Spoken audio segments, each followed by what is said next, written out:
Hello everyone, and welcome back to another tutorial. Today we're going to see how to integrate Keycloak with Spring Boot.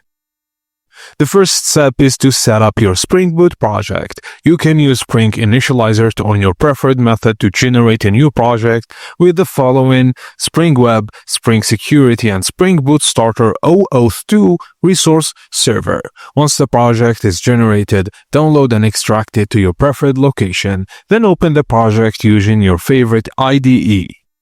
Now, running Keycloak locally can be simplified using Docker Compose. This ensures a consistent environment for development and testing. Start a Docker desktop and in your project directory, create a new file named dockercompose.yml.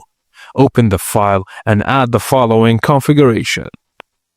Just note that the volume section ensures Keycloak data persists even after container restarts, and the default Tomcat server port is 8080, so we map Keycloak to port 9090 to avoid conflicts. Now open your terminal in the same directory as the dockercompose.yml file and run the docker compose app command. If the Keycloak image is not already available locally, Docker will automatically download it. Once the container starts, open a new terminal and check the running containers with the docker ps command. If everything is correct, you should see the Keycloak demo container listed and running on port 9090.